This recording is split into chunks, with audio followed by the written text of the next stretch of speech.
We have every right to dream heroic dreams. Those who say that we're in a time when there are no heroes, they just don't know where to look. My father left before I was born. I was basically brought up by my grandparents. Mark's family had always had a weight problem, particularly his mom. In her effort to control her weight, she had become addicted to prescription diet pills. I can remember seeing her in the hospital and having a lot of things happen to her from drugs and what drugs can do to you. When I was 18 years old, she finally died from a drug overdose.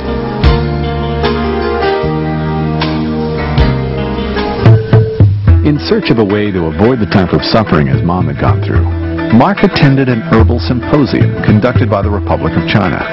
What he learned there convinced him that herbal nutrition could be the key to safe and effective weight loss. He then sought out the best manufacturer for his products. And from a small office in prestigious Beverly Hills that also served as the company's warehouse and distribution center, Mark made over $23,000 in his first month of business.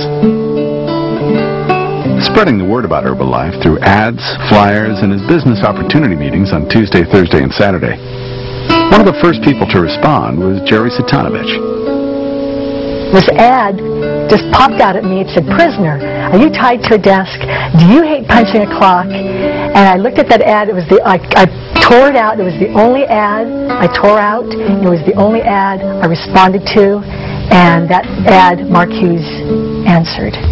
Always looking for a way to increase sales, Mark's first promotion was a weekend getaway vacation to Palm Springs. 9 people qualified, and it pushed Mark's royalty check to over $2,000.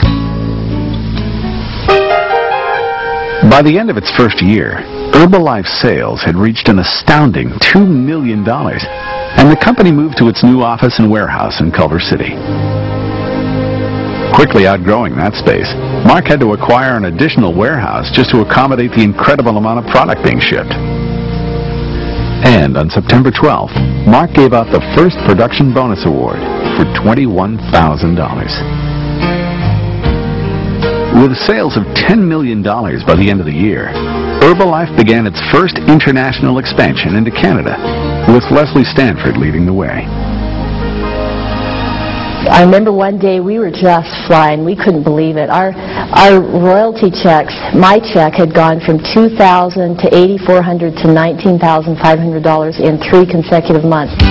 There was nothing Mark wouldn't do, even going door to door to explain his concept of use the product, wear the button, and talk to people. He worked tirelessly, spreading word of the Herbalife dream around the country. Over a 4-week period, he spoke to over 4,500 people at 6 standing-room-only corporate rallies across the United States and Canada. Now it was time to take the company around the world. Herbalife's next step was to go down under, opening Australia in April of 1983. While at home, the excitement was growing.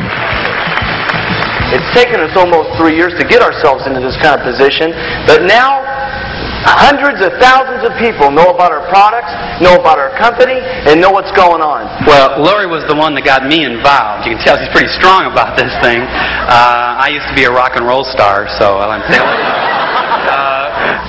I've got a tremendous, advantage on you. I have extensive marketing and business background. I've got a degree in ceramics. And business turned into fun and family as Mark welcomed everyone into his home for the first big Herbalife party and into their new corporate offices. With sales already over $150 million, the business was growing so fast, even Mark was amazed. I've been waiting for this night here since before the company even started. Tonight, when I walked into the auditorium, I just couldn't even believe what was going to take place tonight. And sitting behind stage and watching it, all I can say is I can't believe what's happened with all of us in the last 4 years. I can't believe it. The top bonus check that night was for $125,000. And As Herbalife was becoming a national phenomenon in America, it also began its first expansion into Europe with the opening of the United Kingdom in May of 1984. Alan and Carol Lorenz, this is Carol.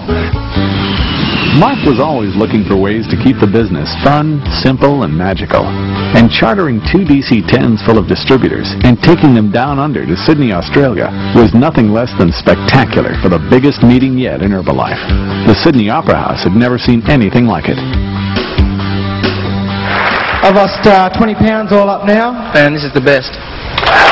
We haven't been in the business a year yet. Our 9th royalty check was $40,883, and we're excited. I used to drive a truck, and I made $80,000 last month. You want to join this sucker or not?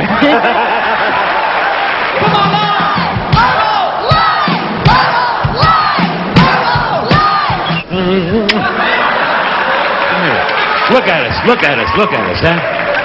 Now tell the truth. Who's better looking and why am I? In 1985, the bomb dropped. The U.S. Food and Drug Administration, spurred on by the pharmaceutical companies, began its investigation of the diet industry in America. A national panic ensued, sweeping up Herbalife in its wake. There's going to be a whole lot more articles that are going to come out about this company, and they're not all going to be positive. Some are going to be very, very negative. Okay, they're going to take some bad shots at us. They're going to say some things are wrong with our products. They're going to say some things are wrong with some of the ingredients. You do there's protein powder and things in there that do make you feel alive, and yet they're criticizing you for that. Well, I think that the criticism comes when you have so many people doing well. It's subject to question. Right. You know, how can everybody be doing this well? And I think the same thing's true with the money. That company, as I announced on the show, is grossing $500 million. But you've got a lot of partners out there, don't you, that you share that $500 million with? There's about 1 million distributors out there. How much of that will go to them for selling the product? 66%. 66% goes back to the distributors, yeah. With the support of thousands of distributors who marched on the Capitol building in Washington, D.C., Mark testified before the United States Senate in a battle for his dream. During 6 days of grueling televised hearings in which Herbalife was the main focus, Mark's confidence in his products and his dream never wavered.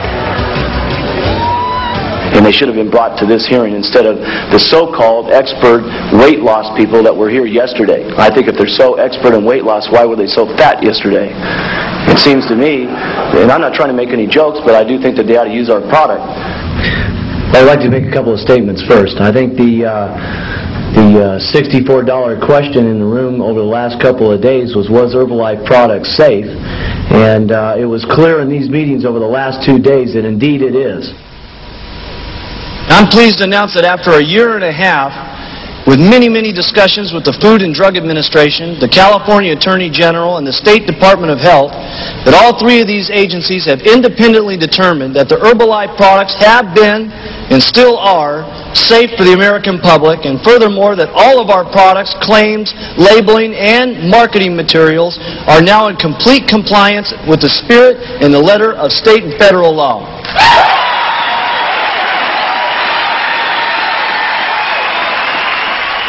In the last 3 weeks, I've lost 32 pounds. I can't believe I'm losing weight. 7 months, I've lost 208 pounds. It's been so exciting. I've lost 228 pounds. Ladies and gentlemen, Norman Dignard. Before Herbalife, I only dreamed of being thin. I only dreamed of it. Thanks, Herbalife. I'm thin.